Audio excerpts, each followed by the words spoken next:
지금 이 순간 여러분이 가장 두려워하는 변화는 무엇입니까? 혹시 평생 함께한 배우자가 어느 날부터인가 눈을 피하고 말수가 줄고 함께 있어도 혼자 있는 듯한 묘한 거리감을 보인다면 그 변화 그저 피곤해서일까요? 아니면 나이가 들어서 마음이 메말라진 걸까요? 아닙니다.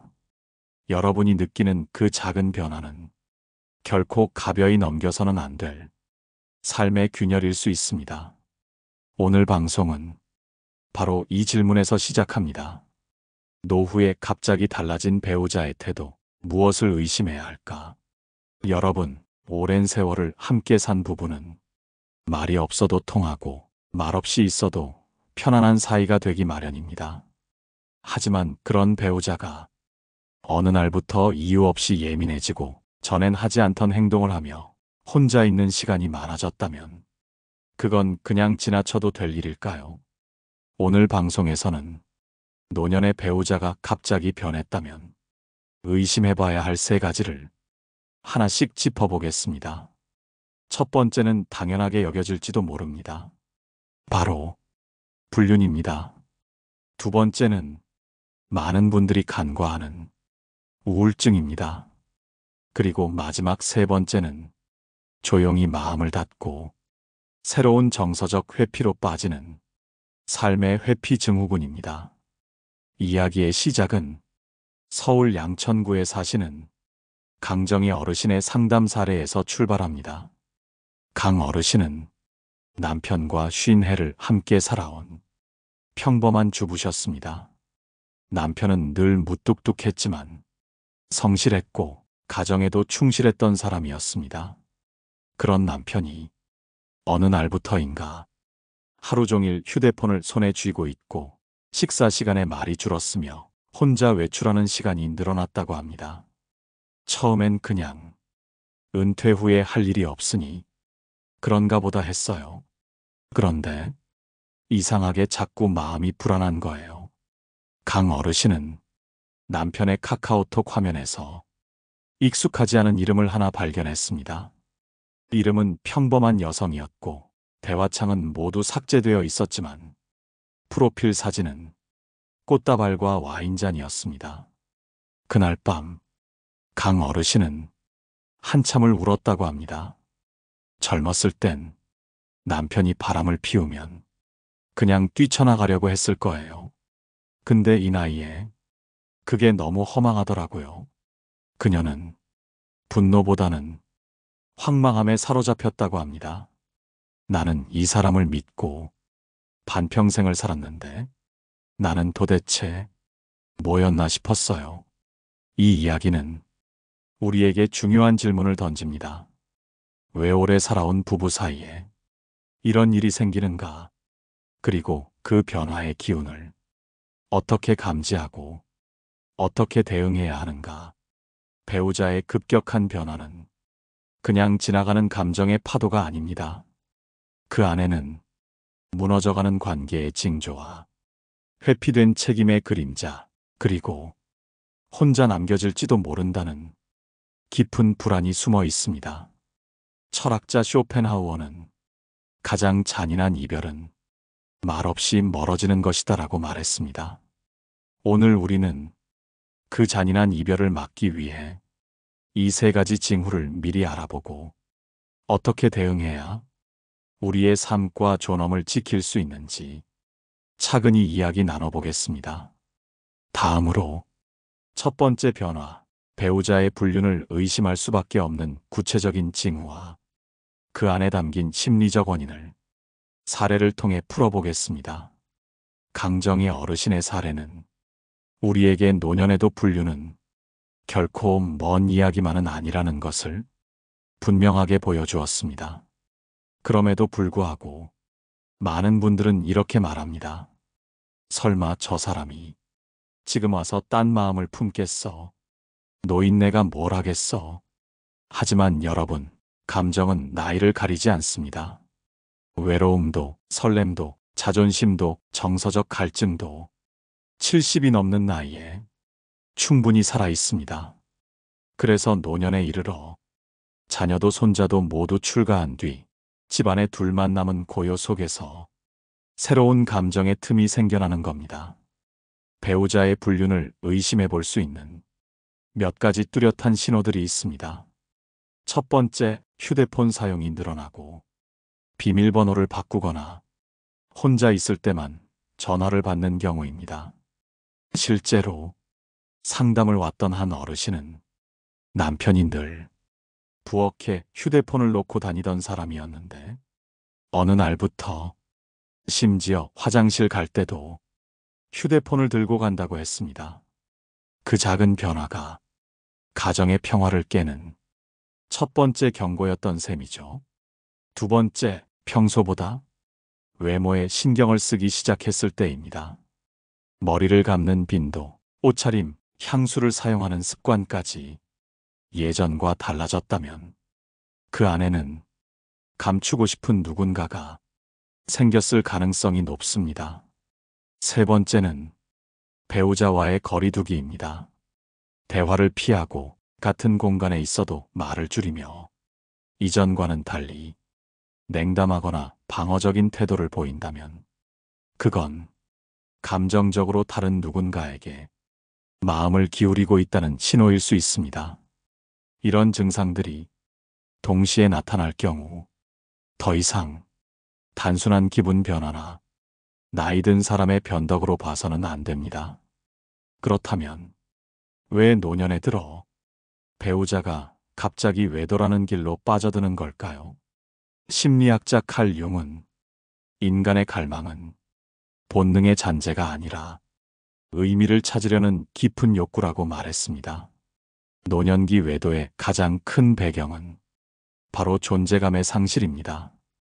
은퇴 이후 사회적 위치를 내려놓고 자녀도 손자도 더 이상 자신에게 의지하지 않게 된 순간 많은 사람들이 자신이 아무 의미 없는 사람처럼 느껴집니다. 그때 누군가가 작은 관심이라도 건네면 그건 잊혀졌던 존재로서의 나를 다시 일으키는 손짓처럼 느껴지는 겁니다. 오늘 얼굴 좋아 보이시네요. 목소리가 참 안정감 있어요. 이런 말 한마디가 40년 동안 함께한 아내가 한 번도 해주지 않았던 말이라면 그 마음이 흔들리는 건 어쩌면 너무 당연한 일일지도 모릅니다. 그러나 흔들리는 마음을 곧장 행동으로 옮기는 건 결코 가볍게 넘길 문제가 아닙니다. 누군가와 손을 잡는 일은 동시에 누군가의 마음을 놓아버리는 일이기도 하기 때문입니다. 그렇다면 이런 외도의 징후를 발견했을 때 우리는 어떻게 해야 할까요? 무작정 따지고 분노를 터뜨리는 것이 가장 먼저 떠오르겠지만 사실 그 방법은 관계를 더 단절시킬 수 있습니다. 가장 중요한 것은 그 감정의 방향을 탓이 아닌 질문으로 바꾸는 겁니다. 요즘 무슨 일 있어요? 내가 뭘 놓치고 있었는지 당신 마음을 한번 들려줘요. 이런 말은 비난보다는 대화를 여는 첫 걸음입니다. 물론 상대가 모든 걸 털어놓지는 않을 수 있습니다. 하지만 그 말 한마디로 여러분은 스스로의 품위를 지키고 내가 아직 이 관계를 지켜보려는 의지가 있다는 걸 보여줄 수 있습니다. 노년의 외도는 거대한 결심이 아니라 작은 외로움과 작은 방치에서 시작됩니다. 그래서 그 시작을 감지하고 막아내는 일은 지금 이 방송을 듣고 있는 여러분의 몫이기도 합니다. 이번에는 배우자의 갑작스러운 변화가 단순한 불륜이 아닌 우울증에서 비롯된 경우의 현실적인 사례와 대응법을 함께 알아보겠습니다. 이번에는 배우자의 갑작스러운 변화가 불륜이 아니라 우울증이라는 또 다른 얼굴로 나타나는 경우를 살펴보려 합니다. 실제로 많은 분들이 배우자의 감정 변화나 행동의 위축을 단순히 나이 들어 생긴 기력 저하증으로 여기지만 정신건강의학과 전문의들은 노년기 우울증이 가장 방치되기 쉬운 위험한 감정의 병이라고 이야기합니다. 경기도 의정부에 사시는 박노식 어르신의 아내는 늘 밝고 부지런한 사람이었습니다. 아이들을 키울 때도 입 한 번 크게 올리지 않았고 가족 행사는 누구보다 잘 챙겼으며 친정어머니 병간호도 자신이 다 도맡았던 성실한 주부였습니다. 그런데 남편이 은퇴하고 막내가 결혼을 하고 나자 아내는 조금씩 달라지기 시작했습니다. 아침에도 일어나지 않고 점심도 건너뛰고 TV만 보며 말이 거의 없었습니다. 그 모습을 처음 본 박 어르신은 이렇게 말했죠. 늙으니까 몸이 안 좋나 보다 했어요. 그런데 그게 아니었더군요. 아내가 그냥 사는 의욕을 잃고 있었던 거예요. 우울증은 슬프다는 말로 설명되지 않습니다. 무기력하고 기쁨이 느껴지지 않으며 가장 가까운 사람과도 대화할 힘조차 잃게 만듭니다. 더 무서운 건 노년의 우울증은 몸으로 드러나기보다 성격 변화처럼 보인다는 점입니다. 말수가 줄고 짜증을 자주 내고 갑자기 외출을 꺼리고 늘 하던 취미생활도 중단했다면 그건 감정의 일시적인 기복이 아니라 내면의 침잠이 시작된 신호일 수 있습니다. 특히 여성의 경우 폐경 이후의 호르몬 변화와 맞물려 우울감이 더 깊어지는 경우가 많고 남성의 경우엔 은퇴 이후 나는 이제 쓸모없는 사람이라는 존재감 상실이 우울감으로 이어지곤 합니다. 배우자가 갑자기 말을 줄이고 무기력해졌다면 단지 짜증스럽게만 보지 마시고 이렇게 한번 질문해 보십시오. 요즘 마음이 많이 지치신 것 같아요.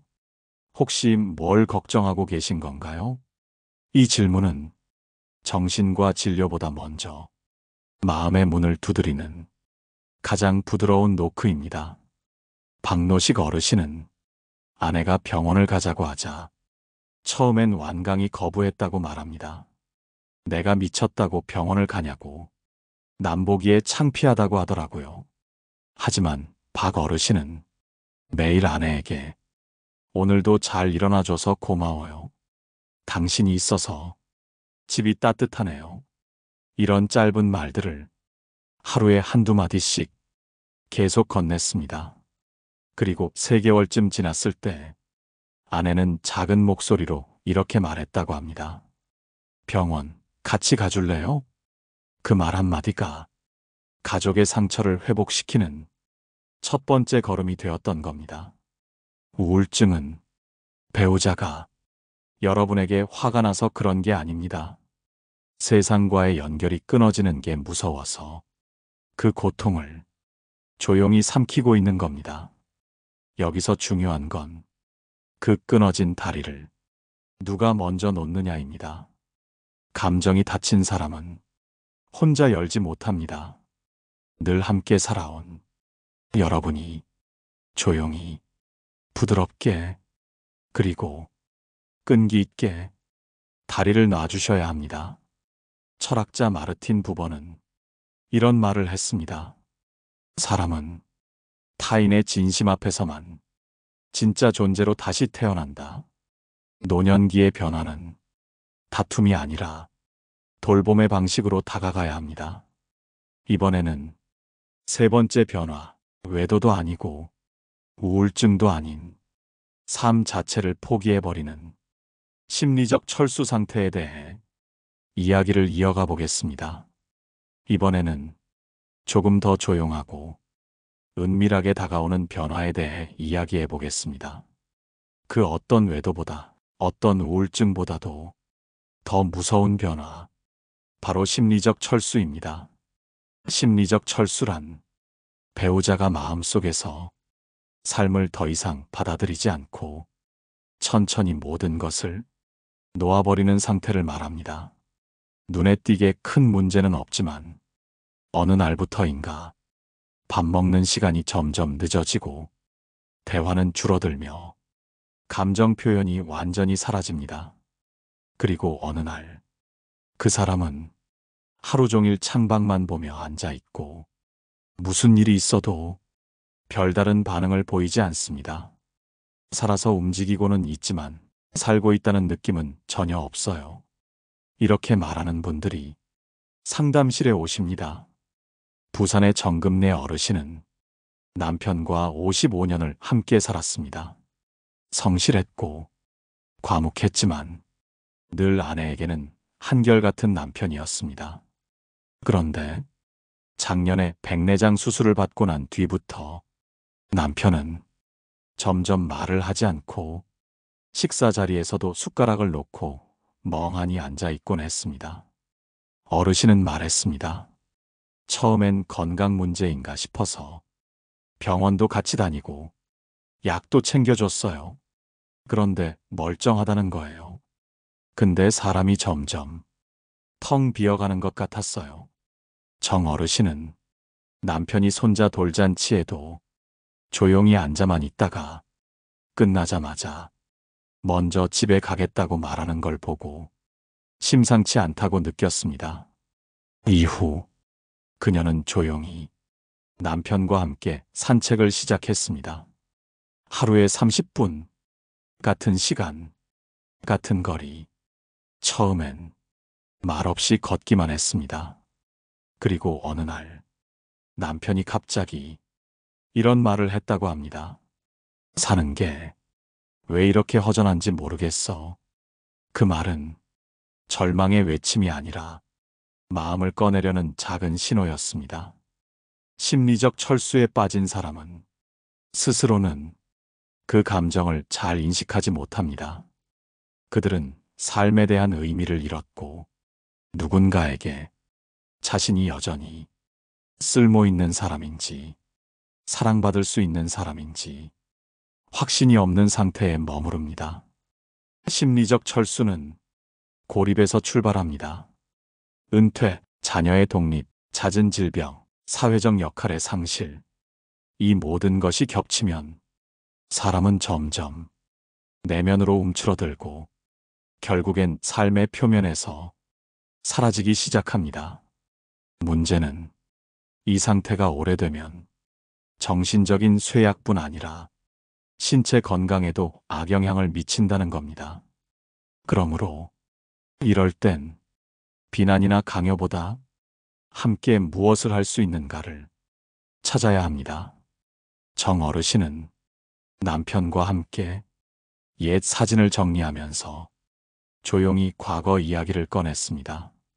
사진 한 장에서 자식들 결혼식, 첫 여행, 어르신이 아팠을 때 남편이 챙겨줬던 기억까지 하나씩 되살려냈고 그 안에서 남편은 점점 자신이 살아온 삶을 다시 인식하기 시작했습니다.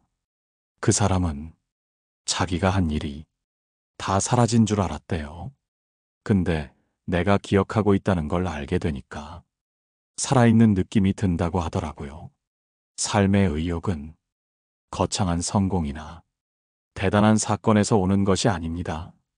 누군가가 나의 시간을 기억해주고 내 존재를 사라지지 않은 채 품어줄 때 비로소 다시 피어납니다. 철학자 빅터 프랭클은 이런 말을 남겼습니다. 삶에서 견디지 못할 고통이 있는 게 아니다. 삶의 의미를 잃은 상태가 진짜 고통이다. 심리적 철수는 감정이 죽은 것이 아니라 감정을 꺼내 쓸 이유를 잃은 상태입니다. 여러분이 그 이유가 되어주셔야 합니다. 이번에는 지금까지 이야기한 3가지 징후에 따라 우리가 할 수 있는 현실적인 대응법을 정리해드리며 마지막으로 마무리하겠습니다. 지금까지 우리는 노후의 배우자가 갑자기 변했을 때 의심해야 할 3가지 이유에 대해 살펴봤습니다. 첫 번째는 불륜, 두 번째는 우울증, 그리고 3번째는 삶을 포기하고 있는 심리적 철수였습니다. 그렇다면 이러한 상황 속에서 우리는 어떻게 대응해야 할까요? 오늘 이 시간 여러분에게 현실적인 대응법을 하나씩 정리해서 전해드리겠습니다. 첫 번째 대응법은 감정적으로 대하지 말고 관찰부터 시작하라는 것입니다. 배우자가 달라졌다고 바로 화를 내거나 추궁을 시작하면 그 사람은 방어적인 태도로 돌아섭니다. 특히 불륜이 의심될 때 대부분의 분들이 감정이 먼저 폭발해 핸드폰을 뺏거나 증거를 모으기 위해 집착에 가까운 행동을 하는데, 이것은 결국 상대를 더 멀어지게 만들 뿐입니다. 오히려 이런 질문이 효과적입니다. 요즘 당신 예전 같지 않아서 내가 뭘 놓친 건 아닌지 생각하게 돼. 이 말은 책임을 묻기보다 내가 지금도 이 관계에 관심을 가지고 있다는 걸 조용히 전달하는 말입니다. 두 번째 대응법은 함께의 공간을 늘리는 것입니다. 우울증이든 심리적 철수든 모든 감정의 뒤에는 혼자라는 느낌이 자리 잡고 있습니다.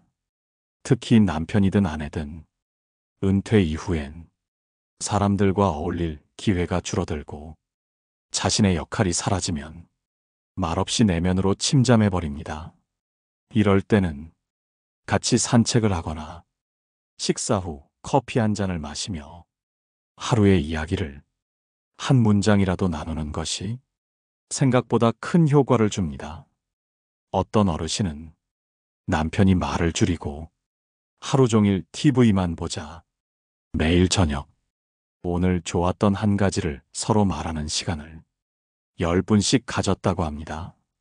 처음엔 어색했지만 일주일이 지나자 남편은 스스로 대화를 기다리게 되었고 표정이 눈에 띄게 밝아졌다고 말했습니다. 세 번째 대응법은 배우자를 돕는 동시에 자신의 일상도 돌보라는 것입니다. 상대의 변화에만 집중하다 보면 자신의 감정은 모두 묻히고 맙니다. 하지만 배우자의 외도나 우울이 결국 관계 전체에 영향을 미친다면 여러분도 분명 피해자이며 동시에 치유받아야 할 존재입니다. 그러므로 책을 읽고 혼자 시장을 걸으며 맛있는 음식을 스스로 챙기고 내 삶을 회복하는 일을 반드시 함께 해야 합니다. 누구도 자신을 돌보지 않으면 남도 제대로 이해하고 감싸줄 수 없습니다. 네 번째 대응법은 필요하다면 외부 도움을 받으라는 것입니다. 정신건강의학과 상담, 지역 노인상담센터, 심리상담사 또는 신뢰할 수 있는 가족 구성원과의 대화 등은 감정을 풀고 상황을 객관화하는 데 큰 도움이 됩니다. 괜찮다, 참으면 된다는 생각은 오히려 상황을 더 오래 끌게 만들고 병처럼 악화시킬 수 있습니다. 실제로 배우자가 외도한 상황에서 적절한 심리 상담을 받았던 한 어르신은 내가 감정을 눌러놓고 있었다는 걸 상담을 통해 처음 알았어요. 그때부터 오히려 남편이 아니라 내 감정과 먼저 화해했어요. 라고 말했습니다. 그리고 그 후 그 관계는 이혼이 아닌 서로의 자리를 정돈하는 방식으로 새롭게 정리될 수 있었습니다. 다섯 번째 대응법은 절대 포기하지 않는 것입니다. 배우자의 변화는 당신의 잘못이 아닙니다.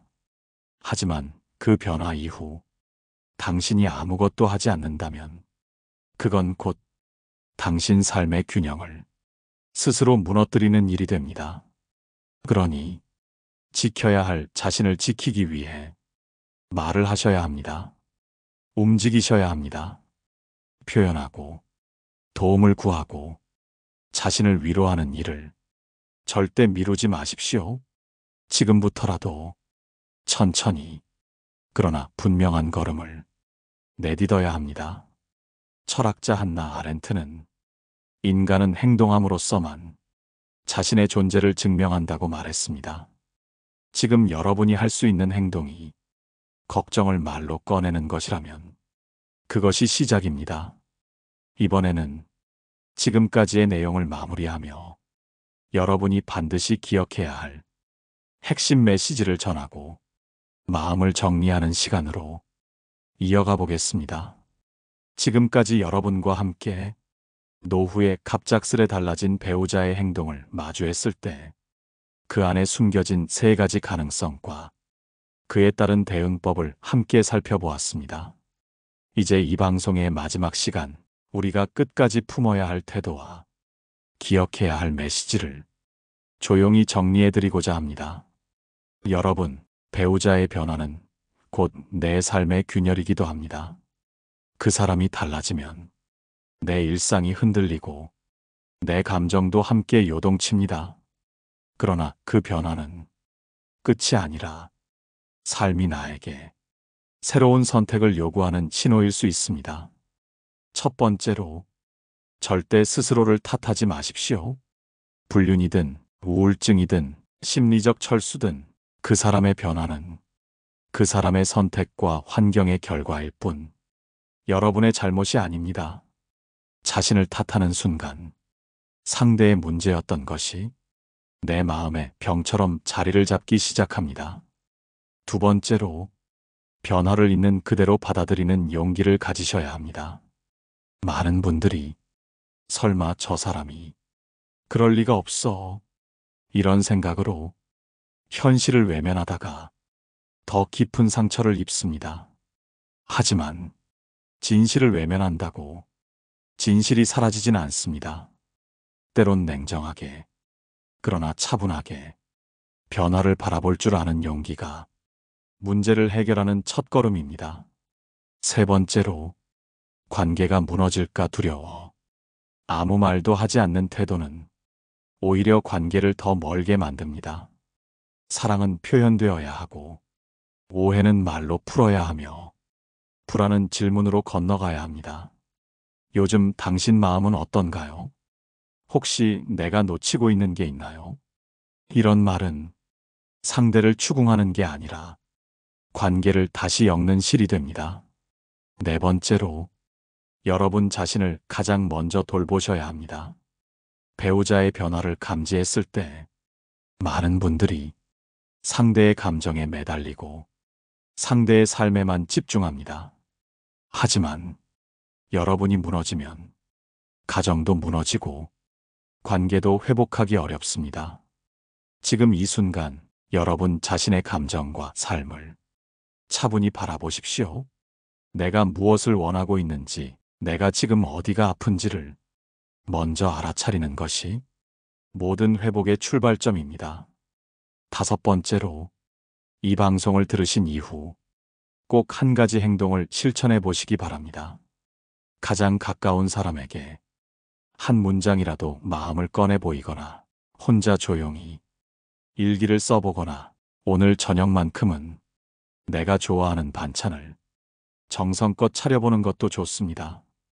행동은 마음을 움직이고 마음은 결국 관계를 바꿉니다. 그리고 이 모든 것들은 지금 여러분 손에 달려 있습니다. 노후의 삶은 고요하기만 한 시간이 아닙니다. 가장 깊은 감정의 경류가 흐르고 가장 예민한 관계의 균열이 생기며 가장 많은 생각들이 혼자 머물게 되는 시간입니다. 그래서 우리는 이 시기를 더 신중하게, 더 따뜻하게, 더 품위 있게 지나가야 합니다. 철학자 알랭 드 보통은 진짜 성숙은 상대의 잘못에 휘둘리지 않고 내 품위를 지키는 것이라 했습니다. 여러분, 오늘 방송이 여러분의 마음 한켠에 조용한 위로와 작은 용기를 건넸다면 그걸로 충분합니다. 혹시 이 이야기 속에서 자신의 삶이 겹쳐졌던 순간이 있다면 댓글로 여러분의 이야기를 나눠주세요. 그리고 이 방송이 누군가에게 도움이 될 수 있다면 좋아요와 구독으로 함께 마음을 나눠주시면 고맙겠습니다. 저는 또 다음 시간 여러분 삶의 길목에서 다시 인생을 지켜낼 수 있는 따뜻하고 현명한 이야기로 찾아뵙겠습니다. 지금까지 노인 전문 상담사였습니다. 오늘도 여러분 자신을 제일 먼저 아껴주시길 바랍니다. 노후에 빛나는 지혜였습니다.